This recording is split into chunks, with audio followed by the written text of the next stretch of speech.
Hey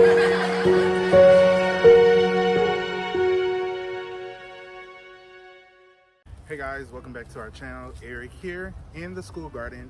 In today's video, we're going to be showing you how to build your own compost system at home with just using chicken wire or any type of like fencing material.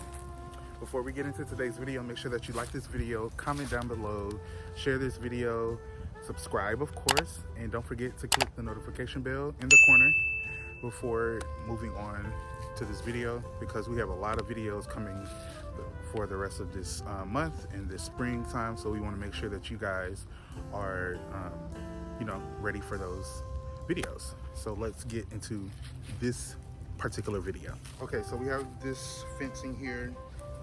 We got it from Lowe's, and what you're gonna do, you're gonna roll it out because it's already gonna be curved, and we want about 12 inches, I guess.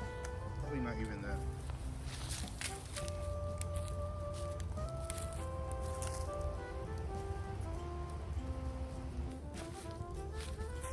Okay, it's gonna be curved out some, so kind of want to make sure that you be careful. I've been the corner, so when it curls back, it won't hit me. So just keep that in mind. We're gonna cut with these wire cutters. You can get these are about $13 to $15, I believe, from Lowe's. These will help you tremendously in the garden.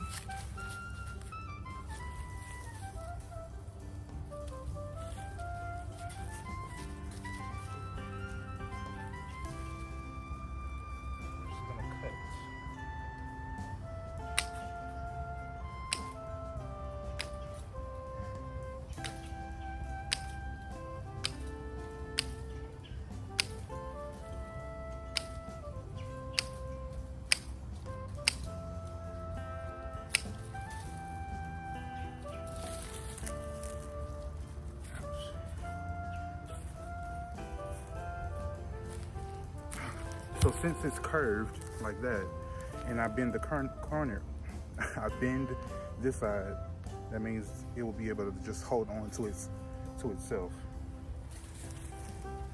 Because you want to be able to get in and out of it as you're adding and taking out. Well, not taking out, but like flipping your compost. So you want to be able to get in and out of it. I'm gonna place it right there. And to hold it down from those strong winds that we might have for the rest of the spring, we have these garden staples that we're gonna put on the ends. Y'all done?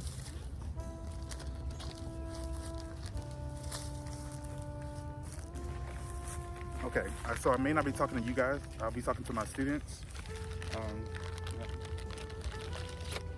All right, so y'all come on. So what we're going to be doing today is a few different things. We're going to be removing weeds from the rest of those tables in the greenhouse, and then removing some weeds over there in the rows on the one side of the wind tunnel.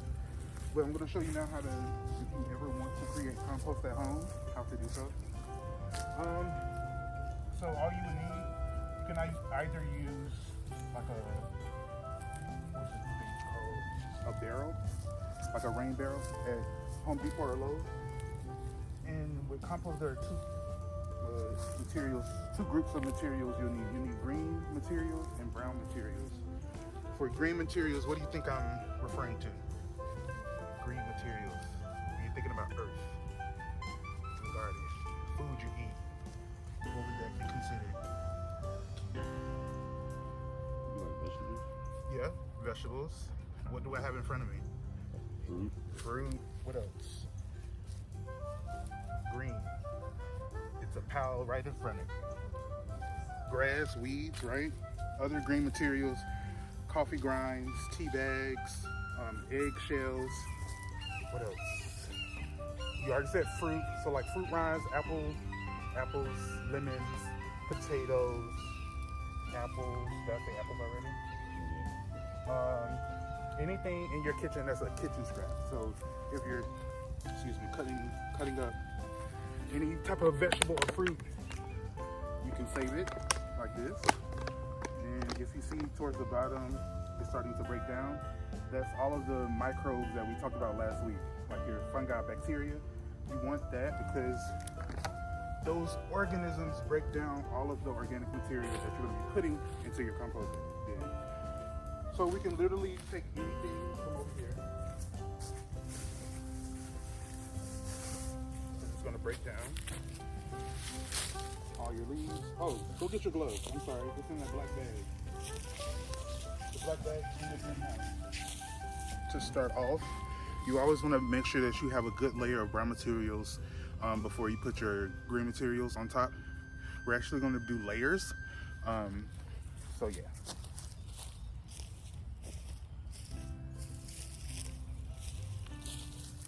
As I will say later in this video, I just wanted to mention it here that the plant that I have in my hand now is an old, I believe, it's either a dead zinnia flower or a dead marigold flower that we had earlier last summer and fall growing in the garden.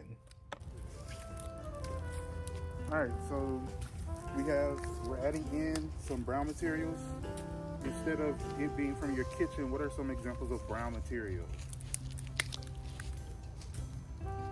If green was something that's alive, what's brown? Dead. So like brown fallen leaves, dead plants from the garden. So you want to make sure that your pieces are small first.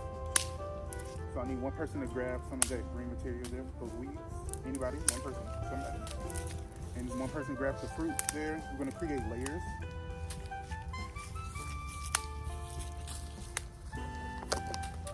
Alright, so either one can go first. You want to make sure you spread those into them. Yeah.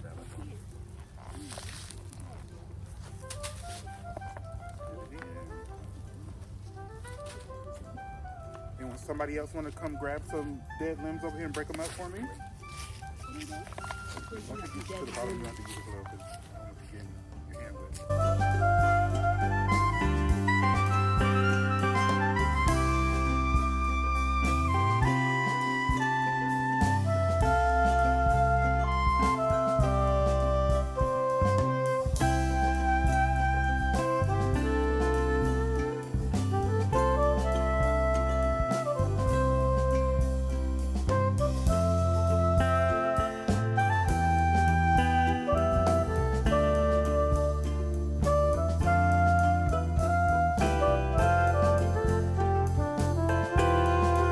So this is, sorry for the shaky video guys, this is the finished product of today of our compost bin. And as you can see at the bottom we got some strawberries, and mixing all in there we have old plant debris from over here. This is where we put our old marigold, zinnia, and tomato plants from the summer, which came from that row over there.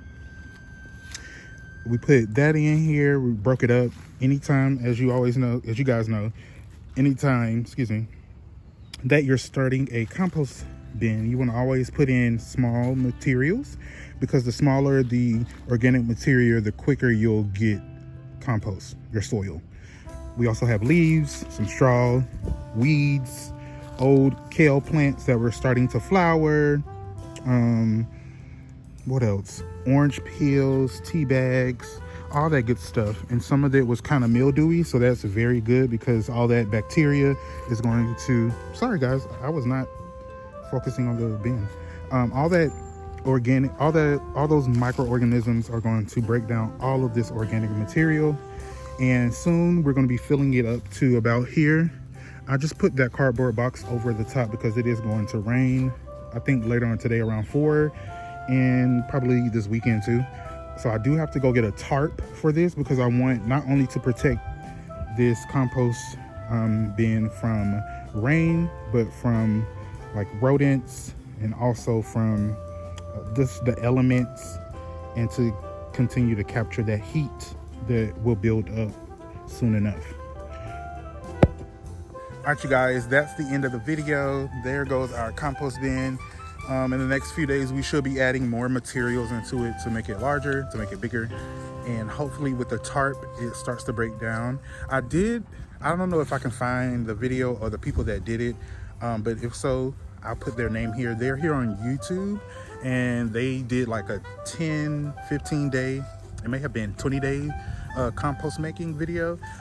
They showed the process of every day, how they came and turned the compost every single day or every other day during that challenge time span. And they really created soil. So I can't wait for that to break down into actual soil so that we can then add it to our rows. Because if we can do that, then we won't have to buy as much soil from, you know, the package store like Lowe's or Home Depot, which will really cut down on the cost of everything here in the garden. Because when you're gardening, the most expensive thing that you're gonna be paying for, if you're like just trying to be cost effective, will be soil, if you aren't making it in large amounts yourself just yet, because the soil can become expensive if you're buying more than 3 bags. So it's always good to try to make your own soil, and I'm glad we've started the process here at the school garden. We already have, click the video here, we already have the compost at the community garden started, and if you watch that video, you'll see how that process is going as well. I feel like everything has been about compost making in the past videos, and my arm is hurting. Hold on, guys. Okay, there we go. I just feel like everything has been about compost making these last few videos, and I guess that's telling on like where we're headed. We really want to become self-sustainable. You know, that's the key word in all of this that we're teaching our students. There we go. That we're teaching our students to be self-sustainable, to use what you have to get what you want and what you need. Of course, it takes time, it takes patience. So if you're starting off on your gardening journey, make sure you stay patient, make sure you're learning as you're going. And you can do that by subscribing to our channel and following our socials. You can find us on Facebook and Instagram at, what's the handle? I totally forgot. EBLLC INC. Visit our website, www.eblllcinc.com. And you can find us also on TikTok at Project Grape. So make sure you subscribe, follow our socials, and we will see you guys later in the garden. Bye.